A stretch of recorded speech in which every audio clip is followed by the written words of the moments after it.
Yo, welcome back to the channel, everyone, and today is a very good day. Why, you might ask? Because we're gonna be finding out why my new to me Camden Procharged 1999 Mustang GT is not running right. I've had this car for almost a month now.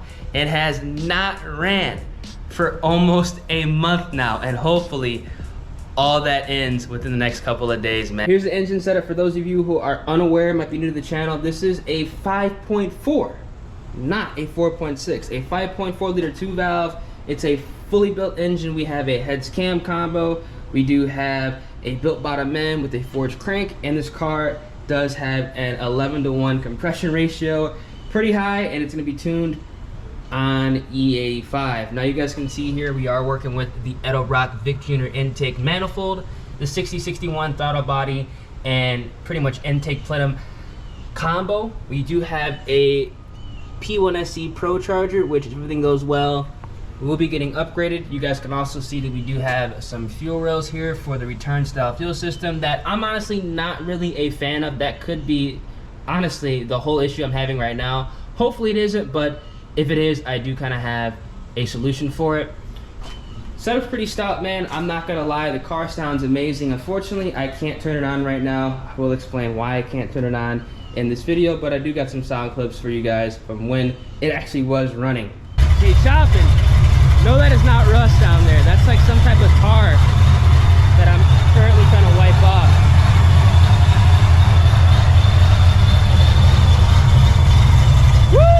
All right, this thing is hooked up, ready to roll.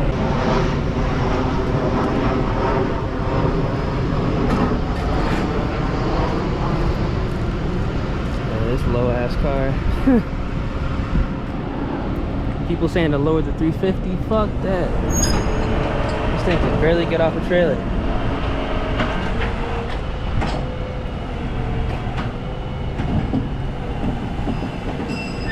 This is exactly why I don't lower cars, because leave them the way it is, 1 inch drop at max.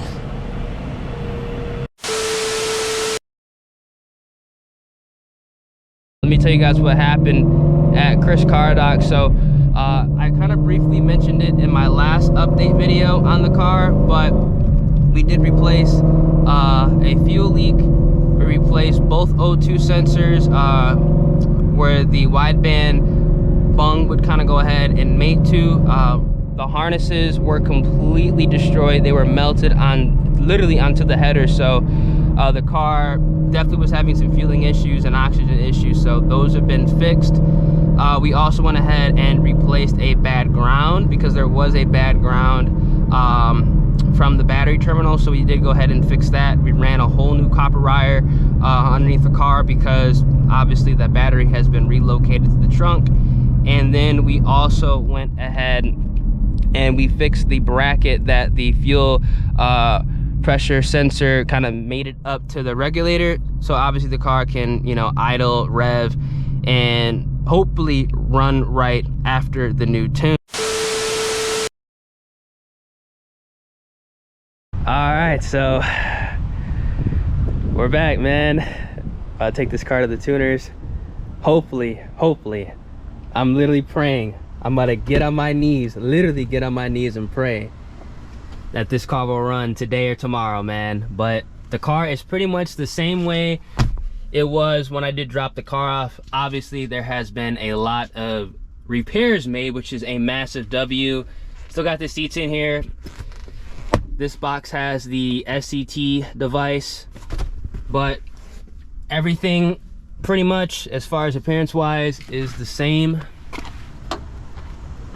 This car needs a bath ASAP. It is disgusting. It did rain, it like monsoon yesterday, so take care of that. The tires, you guys can see here, they're cracking. They're dry rotted, or damn near about to be dry rotted, so that's gonna have to be fixed up. But I really just want this car to run, man. I really just want this car to run. Oh my God, look at this, guys. The tires are really bad. Like, this is, it's really bad, but hopefully we can get this thing to run today or tomorrow, preferably today, so we can finally enjoy this thing, man. Sorry about the plane or near the airport. Woo! God damn. But this car is clean as hell with this lean body kit. Oh damn.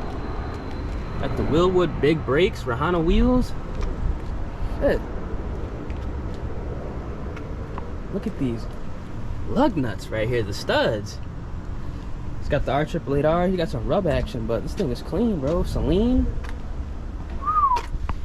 It's a 281. God damn, supercharged too.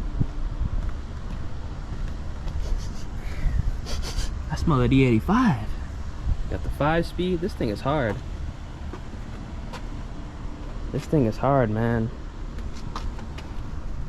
I never really realized how low this car was compared to the white one I had. Like, the white one was like monster truck compared to this car, and this one, like, Jesus.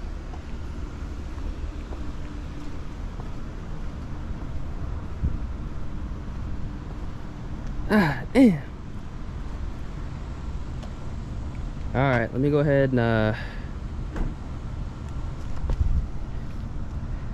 not gonna lie, this car does look good. Even though it needs a lot of work as far as exterior goes, it does look good.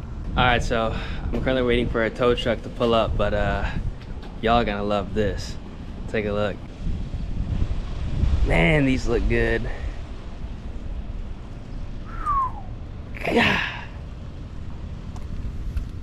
God damn. Got the Forge line wheels on the Fox body. Is that a 6-speed? That is a 6-speed with the Tremec swap.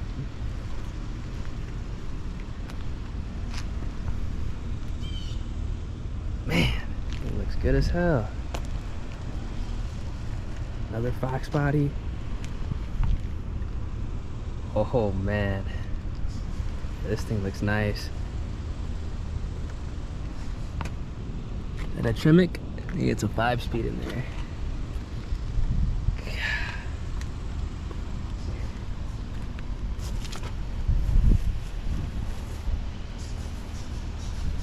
Whew.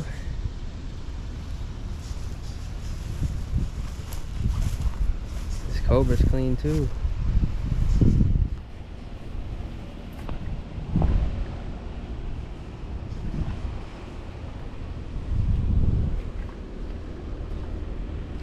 Man.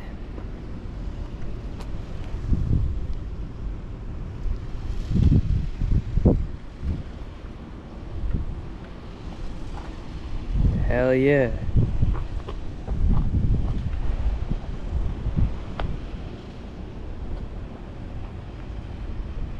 Yeah, these are some clean cars. Gotta clean the hood though because it is hot as hell in here in Houston. I definitely don't want any like bird egg or anything to hit it. But man, these look good, bro. Got the Willwoods on this one. Get some clean ass builds. Some nice cars at the shop. Nice ass cars at the shop. Whew. Man, this is kind of sketchy.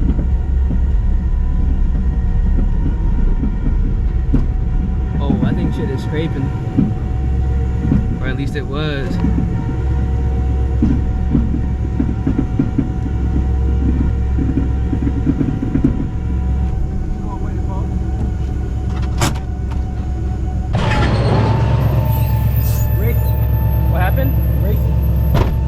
Yeah, I'm trying to.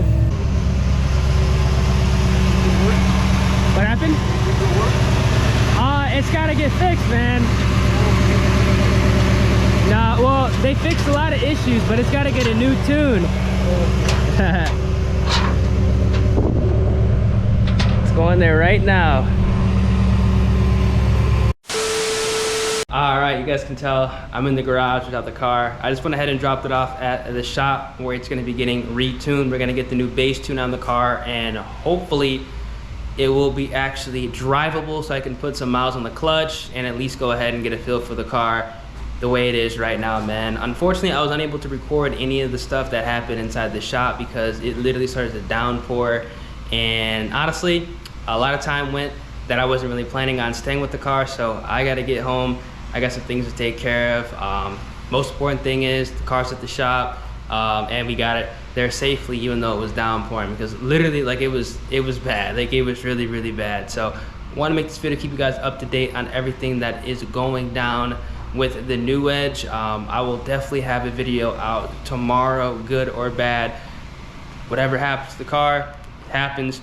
Hopefully, the video is me just literally picking it up and being able to finally drive it. So if you guys are interested in staying up to date with the build, everything that's going on the channel, make sure you drop a like in the video, subscribe to the channel, turn on those notifications. Again, nothing but update videos, but I guess it's better than, you know, you guys not being in the loop and wondering what the hell's going on, because, you know, it's just been a process this month, and I get that. I know you guys get that, but sometimes it is what it is. Car shit really doesn't go as planned. It always takes longer than expected. I've never had car shit, you know, 1, 2, 3 type job. It's always a process, and I think we're finally, hopefully, at that point to where I can actually drive the car, and then obviously get it race ready so we can go ahead and tear up the streets. Catch you guys in the next one. Deuces.